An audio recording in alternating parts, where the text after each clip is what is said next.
exerce o ofício sacerdotal. O que isso significa? Olha aqui para mim. Uma vez que Ilquias, seu pai, exerce o ofício sacerdotal, por favor, Jeremias teria que fazer o mesmo, porque o ofício sacerdotal se dava através da família. Amém? O ofício sacerdotal, escute, se dava através da família. Passava-se de pai para filho. Então Jeremias estava destinado, uma vez que seu pai era sacerdote, ele estava destinado a ser também um sacerdote. O projeto de Jeremias era o sacerdócio, porque ele estava destinado a ser sacerdócio. Seu pai era sacerdote. Havia uma preparação e uma grande expectativa em relação a Jeremias em também se tornar um sacerdote.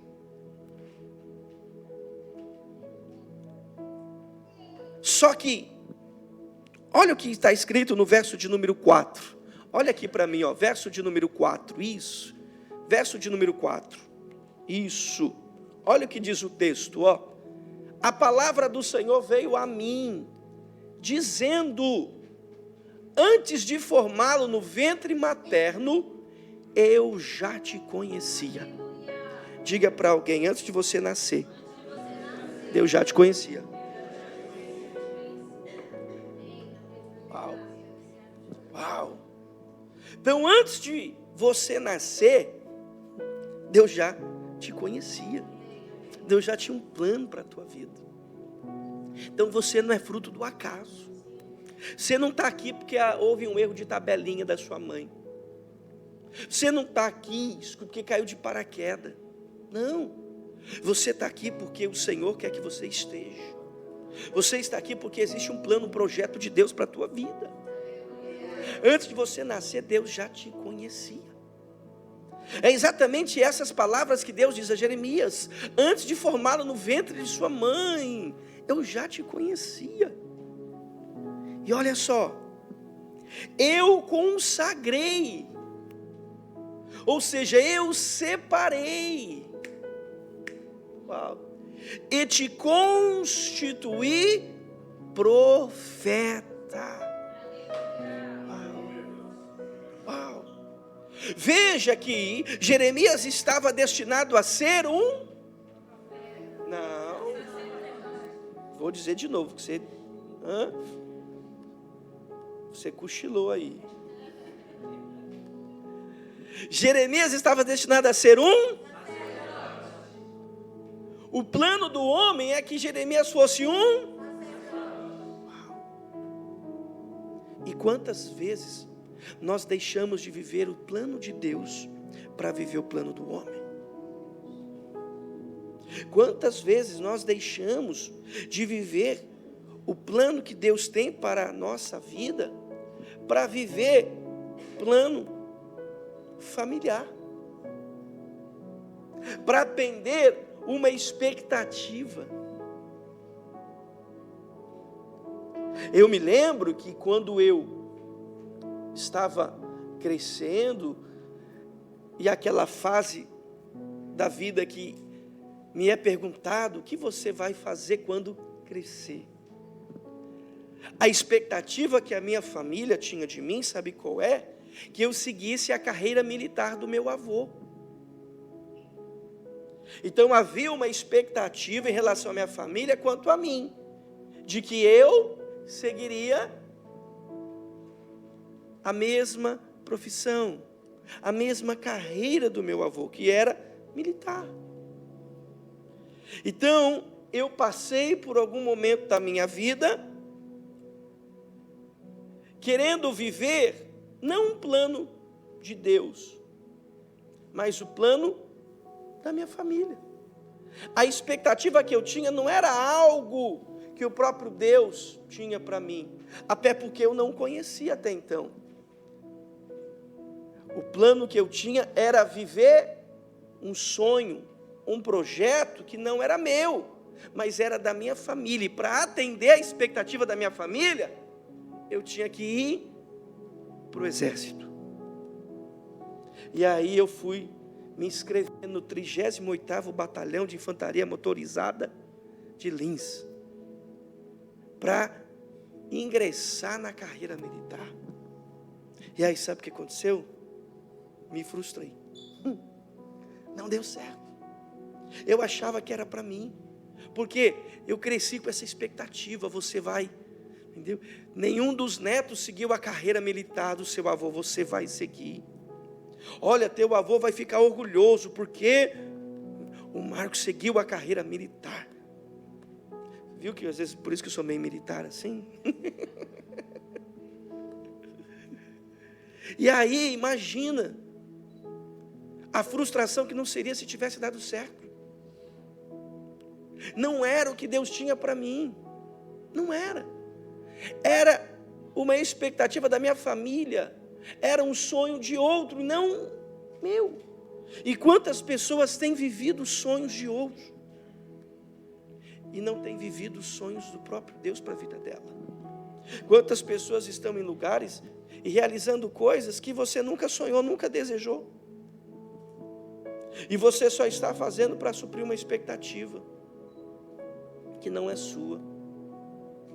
Jeremias carregava sobre os seus ombros uma grande expectativa familiar de se tornar um sacerdote. Esse era o plano humano, esse era o projeto familiar, esse era o desejo do homem para ele. Mas o desejo de Deus para Jeremias não era que ele se tornasse um sacerdote. O desejo de Deus para Jeremias é que ele fosse um profeta. Uau. Os planos de Deus são maiores que os seus. Por melhor que você tenha planejado, os planos do céu são muito melhores do que os seus. Muito, muito. Eu vim para Portugal e meu objetivo não era ser pastor. Acredita nisso? Hoje eu não me vejo fazendo outra coisa senão isso. Eu nem sei fazer outra coisa senão isso. Meu objetivo era outro. E aí eu saí de uma cidade muito grande, grande metrópolis, viu? Chamada Birigui. Alguém conhece Birigui? Conhece. Conhece Birigui? Olha, um conhece. Ninguém mais conhece Birigui? Não, você não sabe o que você está perdendo. Você não sabe o que você está perdendo.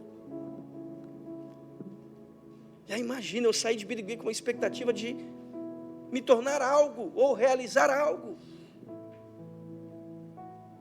E aquilo que eu havia planejado frustrou, não deu certo.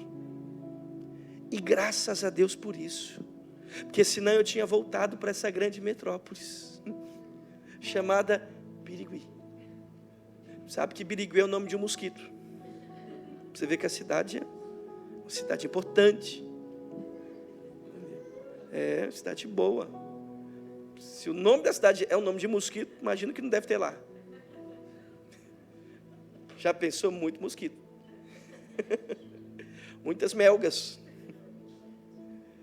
Eu poderia estar lá, vivendo uma vida frustrada. Mas graças a Deus, que quando eu coloquei o pé nessa terra, assim como o Senhor falou a Jeremias, o Senhor também falou comigo. E hoje Ele marcou esse encontro, marcou esse dia, para falar com você, de que os planos e os projetos que Ele tem na tua vida são maiores que os seus. Quem sabe algumas coisas não deram certos, quem sabe algumas coisas não aconteceram, porque não fazia parte do plano, do projeto de Deus para a tua vida. E aí você está aí sentado, frustrado, decepcionado, triste, emburrado. Só vim porque tem que vir mesmo, porque senão nem queria estar aqui. Só adoro porque pede para levantar a mão e para dar glória, porque nem isso eu quero fazer. Tamanha a sua frustração, porque algumas coisas não deram certo na sua vida. Se não deram certo, porque não faziam parte do projeto de Deus para você. Porque a bênção de Deus, ela não tem dor. Está entendendo? Não. bênção não tem dor. Você se alegra com ela. Muitas coisas podem ter dado errado, mas saiba de uma coisa: o projeto de Deus dá certo. Muitas coisas podem ter dado errado na tua vida, mas hoje você está diante de um projeto de Deus. Você hoje está conhecendo um projeto de Deus, e o projeto de Deus não fracassa, não dá errado. Sabe o que isso significa? Que quando você decide deixar de ver o seu projeto para viver o projeto de Deus, a sua vida dá certo. Você dá certo.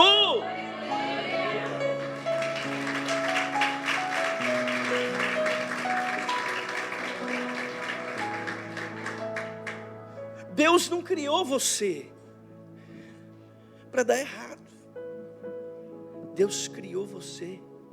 Deus estabeleceu você nesse lugar para você dar certo. Mas pastor, se Deus me fez para dar certo, por que eu estou dando errado? Porque você está vivendo o projeto errado. Quando você viver o projeto certo, você vai dar certo. Pastor, mas eu estava vivendo esse projeto que eu achava que era o certo, que era o único projeto que eu conhecia. Pois é, mas agora eu estou te apresentando um projeto novo. Jeremias, ele não tinha entendimento daquilo que Deus tinha para a vida dele. O projeto que Jeremias conhecia era ser sacerdote, não outra coisa. Só que aí o texto vai nos dizer que Deus falou com ele. A palavra do Senhor no verso 4 veio a ele, assim como a palavra do Senhor está chegando a você hoje.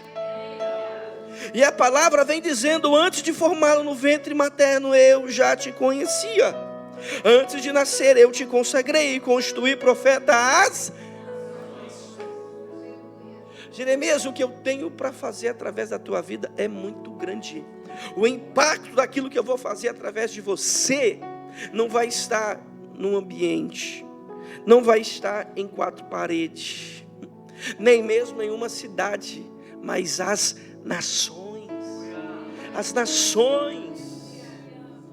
O Senhor te constituiu para impactar as nações. Quando você vive o projeto de Deus, você não impacta somente a sua casa, a sua família, o seu trabalho, uma cidade. O impacto que tem de alguém que decide viver o plano de Deus é as nações. Cutuca alguém, diga para ela: você nasceu para impactar as nações.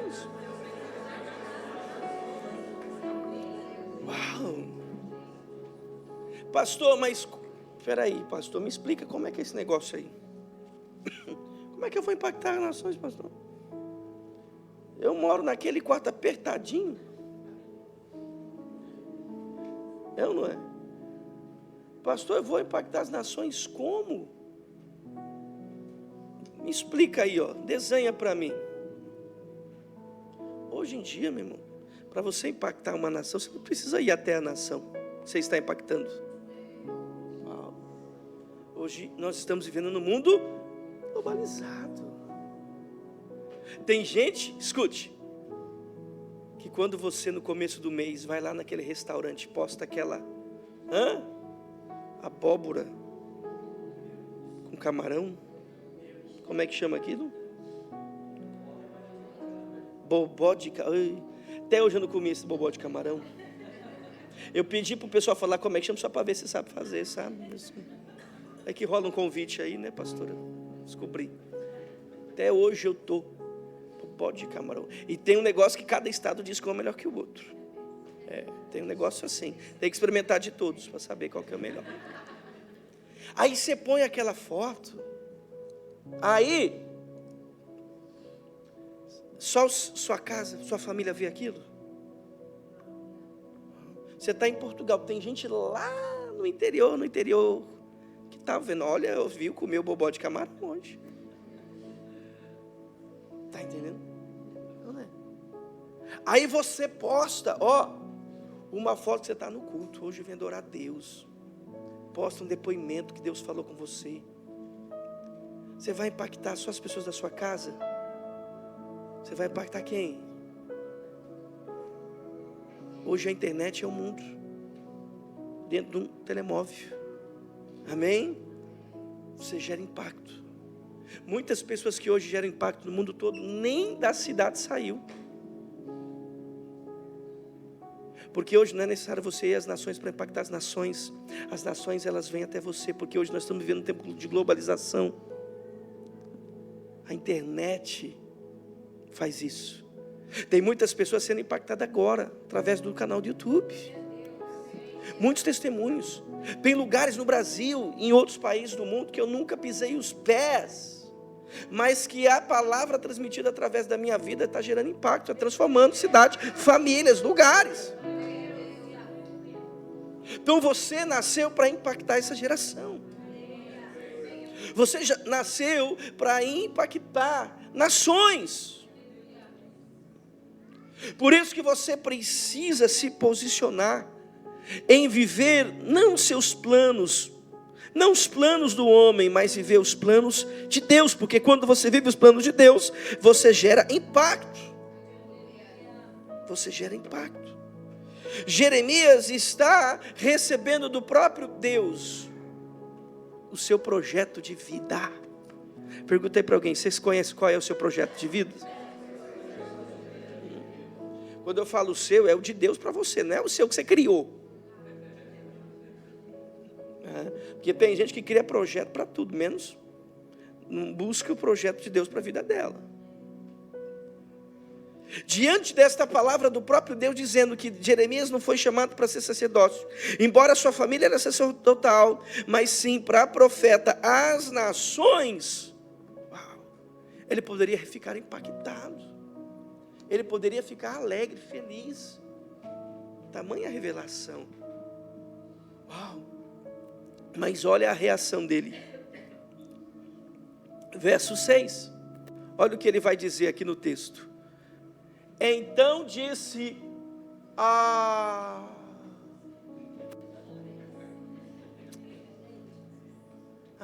Senhor. Veja que esse né? É um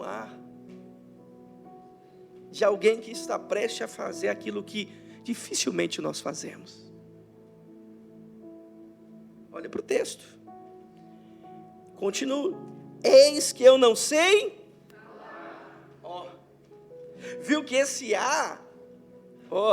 está preparando ele para ele dar uma. Olha como é que você é inteligente, você pega rápido. Então, ele está preparando o ambiente. Para quê? Para dar uma desculpa. Pergunta aí para alguém: quantas desculpas você tem dado para não viver o plano, o projeto de Deus na tua vida? Quantas desculpas?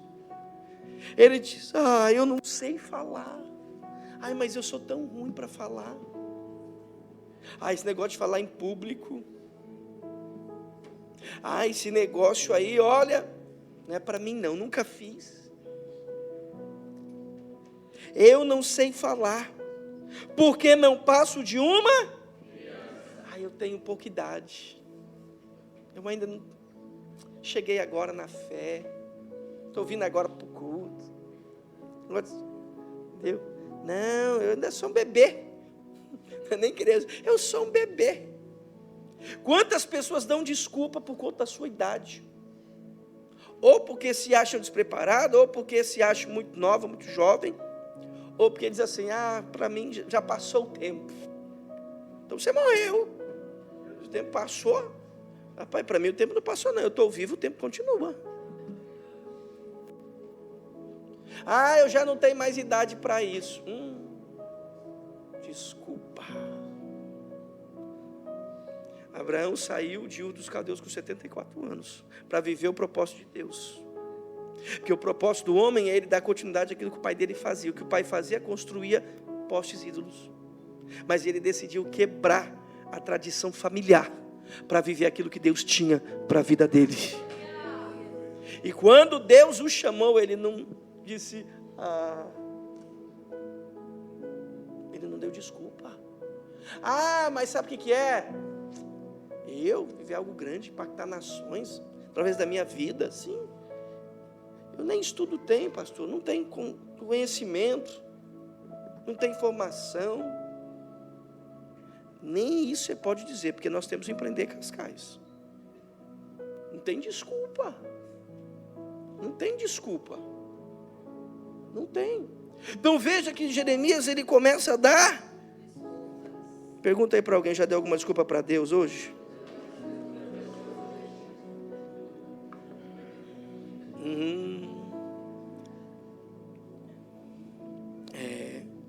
Então Jeremias está dando uma desculpa. E diante da desculpa que Jeremias dá, olha o que Deus vai dizer para ele, verso 7. Olha só. Mas o Senhor me disse, não diga, não passo de uma. Jeremias está dando uma desculpa porque Jeremias tem medo. E o medo nos faz darmos desculpas. É ou não é? Quantas vezes nós não queremos mostrar ou demonstrar medo, e o que nós fazemos para não demonstrar medo? Damos desculpa. Desculpa. É ou não é? Tem gente que dá desculpa para não viver uma vida com Deus. Tem gente que está dando desculpa para não batizar. Tem gente que está dando desculpa para não se posicionar na sua vida espiritual, começar a participar da ceia. Tem gente que está dando desculpa para não servir no voluntariado. Tem gente que está dando desculpa para não viver um plano, projeto de Deus, porque está confiando na sua capacidade. Quando Jeremias diz assim, eu não sei falar, Jeremias está dizendo o quê? Eu não confio na minha capacidade, eu não tenho capacidade para profeta. Eu não tenho. Tem gente que já podia estar gerando impacto na vida das crianças, no ministério infantil. Tem gente que já poderia estar gerando impacto no IBR Music. Tem gente que poderia estar impactando as pessoas que chegam na igreja lá na recepção. Tem gente que poderia estar gerando impacto, sabe aonde? Lá no estacionamento. Porque já estamos precisando de pessoas para o estacionamento nos domingos. Gerar impacto. Em tantas outras áreas nós podemos gerar impacto, mas por que não estamos gerando? Porque estamos dando desculpa. Desculpa. Desculpa por falta do tempo. As coisas são tão rápidas, né? Nunca dá tempo. Deus diz para ele, não digas que no passo de uma criança, porque a todos a quem eu enviar você irá, e tudo que eu ordenar você falará. Aí olha o 8. Não tenha. Então você viu que a desculpa, na verdade, é o sinal de medo. Pessoas com medo dão desculpa. Desculpa. Sabe quando você vai deixar de dar desculpas? Quando você deixar de viver uma vida com medo. Não precisa ter medo para viver o propósito de Deus. Não precisa ter medo para viver aquilo que Deus tem na tua vida. Você precisa se lançar, você precisa se jogar, porque o Pai, Ele vai suprir tudo aquilo que você precisa. Ele não vai te deixar, Ele não vai te abandonar. Você precisa confiar. Confiar. Esses dias estava com as meninas, fomos a um sítio que chama Piscina. E aí eu estava na parte da piscina, a Helena veio assim, ó, e se jogou. Porque ela confiou que eu ia pegar ela nos meus braços.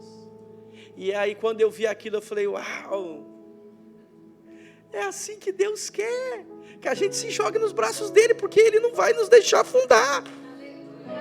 Deus falou comigo através daquilo. Se joga. Se joga. Tome uma atitude de confiar em Deus. Porque se você não confiar em Deus, você viverá uma vida cheia de medo. Pare de ficar confiando nas suas capacidades, nos seus recursos. Pare de esperar que as pessoas façam.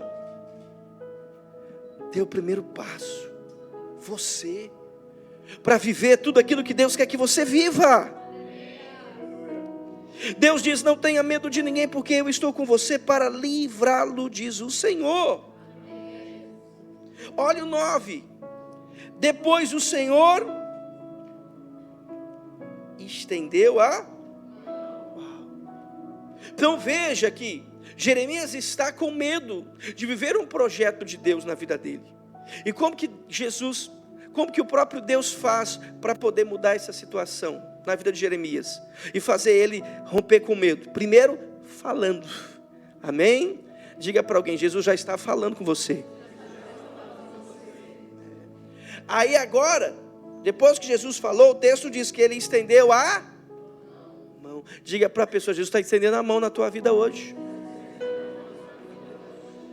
Então Jesus fala, mas Jesus também toca. Sabe o que o Senhor está fazendo hoje? Aquilo que está produzindo medo, insegurança, incerteza e impedindo você de viver o plano, o projeto dele na tua vida. Ele não só está falando com você, mas ele também está te tocando agora. Ele está tocando na tua vida, ele está tocando em você hoje. Ele estendeu as mãos e o texto diz, e tocou na minha boca. Por que Deus toca na boca de Jeremias? Porque o problema que ele tinha era onde? Na boca. Eu não sei falar. Ah, Jeremias, você não sabe falar? Não tem problema não. Eu toco na tua boca hoje. É esse o teu problema que está impedindo de viver o meu projeto?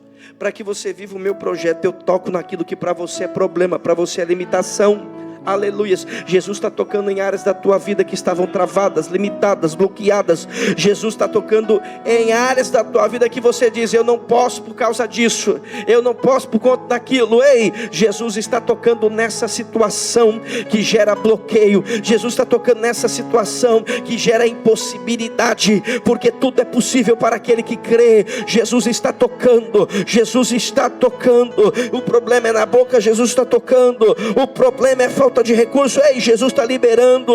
O problema é falta de documento, Jesus está tocando hoje. Aleluias. O problema é falta de oportunidade, Jesus está tocando em portas de oportunidades estão sendo abertas agora. Jesus está tocando, porque o desejo, o plano dele na tua vida é que você viva algo grande, que possa impactar nações. E para você viver isso, ele toca naquilo que para você não tem jeito, ele toca naquilo que para você não dá mais, ele toca naquilo que te limita, ele toca hoje, ele toca.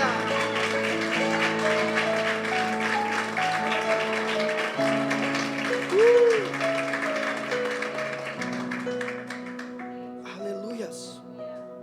Então Jeremias se via como uma criança. Pergunta aí para alguém, como é que você se vê?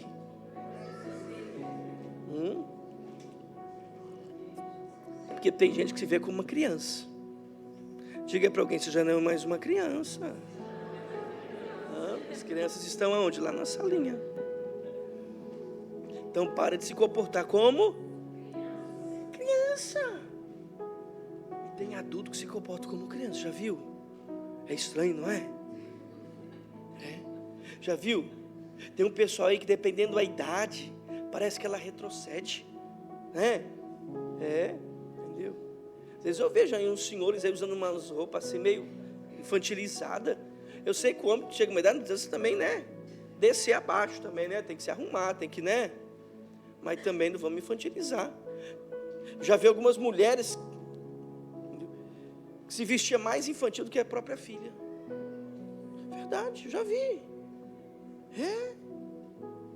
Então você já não é criança. Amém? Para de se ver como uma criança.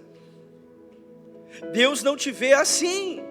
Quem sabe você se vê limitado, bloqueado. Quem sabe você se vê sem condições de viver um projeto grande da parte de Deus.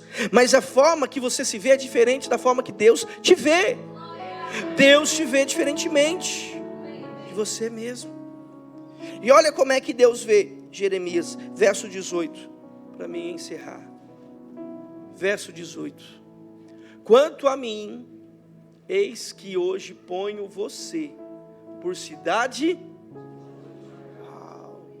Diga para alguém aí do teu lado, você é uma cidade fortificada.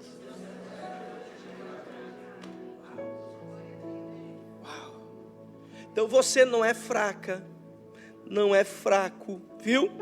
Não é incapaz. Você é uma cidade fortificada. Entendeu? Fortificada. Isso está falando do quê? De resistência. Poder para resistir. Uma cidade fortificada, ela tinha resistência contra ataques dos adversários. Então esse mês você vai resistir. Resistir a situações, resistir a palavras, resistir. E você resiste porque você é uma cidade fortificada. Você não vai mais, escute, viver naquela gangorra emocional que você vive. Um dia você está dando glória a Deus, outro dia você está blasfemando, lamentando. Um dia você está emocionalmente dando bom dia para o cavalo. No outro dia, você está dando bom dia só para você. Tem gente que é assim. Tem gente que é uma gangorra emocional. Você não sabe com quem você vai encontrar hoje. Não é que eu sou bipolar. Que não é bipolar, nada. Eu não é. Você vai ter resistência. Resistência emocional. Você vai ter resistência espiritual. Para ser crente não é só no domingo não. É na segunda, na terça, na quarta, na quinta, na sexta. É todo dia. Deus te vê como uma cidade fortificada. Olha só. Coluna de ferro. Diga assim: eu sou uma cidade fortificada. E uma coluna de ferro. Sabe por que esse prédio está em pé? Porque tem coluna sustentando esse prédio. E você está vendo alguma coluna aqui? Está vendo? Tem alguma coluna? Eu não estou vendo. Porque a coluna não aparece. A coluna não aparece. Mas se não for a coluna, o prédio não fica de pé. Sabe por quê? Ei, escute. Sabe por que aquela porta está aberta? Porque você é uma coluna de Deus naquele lugar. Ninguém sabe, ninguém imagina, mas aquele lugar só está aberto porque você está ali sendo coluna para aquele lugar. Sabe por que tua família ainda não ruiu? Porque você é uma coluna de ferro naquela família. E por mais que as pessoas não entendam, por mais que alguns ainda murmuram, reclamam, falam mal de si, elas não sabem que você é coluna. Você tem orado, você tem buscado, você tem se posicionado, você tem congregado, você tem cultuado, você tem sido coluna para a tua família, para o teu trabalho. E é por isso que ainda está de pé.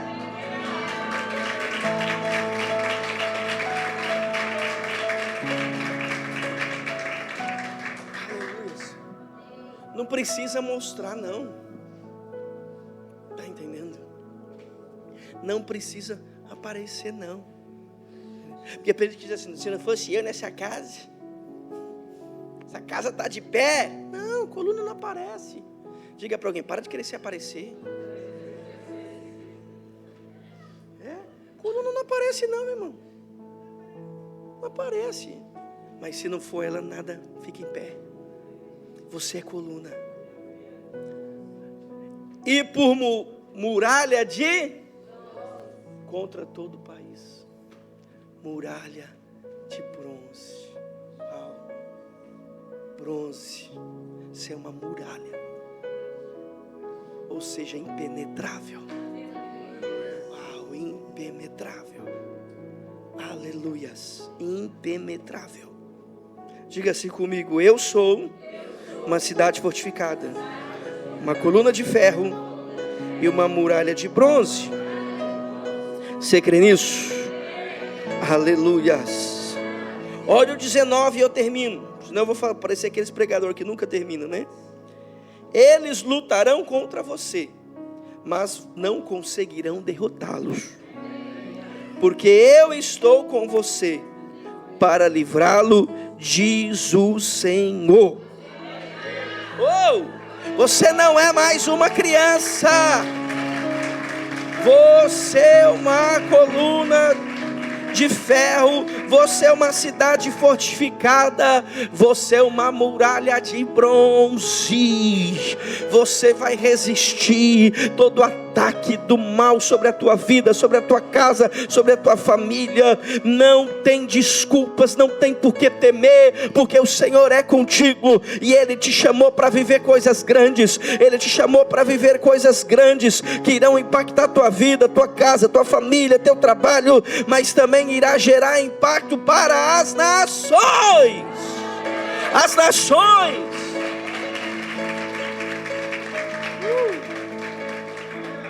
E agora eu vou terminar com um momento profético, que Deus me autorizou a dizer isso. Tem gente de fora que vai vir, porque você está impactando. Tem gente de fora que vai te procurar e vai dizer: como é que você faz? Me ensina, eu quero aprender. Tem gente que vai vir de outros países, que o impacto que você está gerando para as pessoas é tão forte, que tem gente que vai vir de longe, viu? Para aprender com você, para conhecer você. Tem gente que você nem imagina e vai dizer assim para você: olha, eu já te sigo, eu já te acompanho. Você tem impactado a minha vida de uma forma que você não imagina. A tua história de superação, porque você não desistiu, porque você não parou, porque você não desanimou. Eu também não desanimei, porque aquele dia você foi lá na IBR Cascais, olha, e aquele dia lá eu estava para tirar minha vida, para desistir de tudo, para dar um basta, mas você partilhou o link do culto. Deus falou comigo, a minha vida foi impactada pela tua vida, porque você partilhou o Instagram, você fez um post e me marcou, e aquilo gerou um impacto que eu vim aqui para te agradecer. Impacto.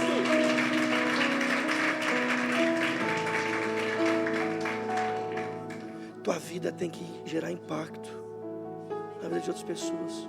Qual é o impacto que você está gerando? Na tua família. Você é intencional nisso. O impacto que você gera para as pessoas que você encontra pela rua. Sabe como é que você pode impactar alguém? Dando um bom dia com sorriso. Bom dia. Ai, que dia lindo, olha. Sabe como é que você impacta a vida de alguém? Dando um elogio. Nossa, você está tão bem hoje. Você está impactando. Coisa simples, amém? Você pode impactar dizendo uma palavra: hoje o dia vai ser produtivo. Você pode impactar chegando amanhã naquele trabalho e dizer assim: olha, domingo eu tive um dia abençoado, e essa semana vai ser abençoada nesse lugar. Você vai gerar impacto para aquele ambiente. Não precisa fazer coisas. Você pode impactar as pessoas com coisas simples. Quem aqui está disposto a impactar as pessoas? Porque você não é mais uma criança. Você é uma cidade fortificada. Amém? Você é uma coluna de ferro. Você é muro de bronze. Fica de pé em nome do Senhor Jesus. Só quem vai impactar.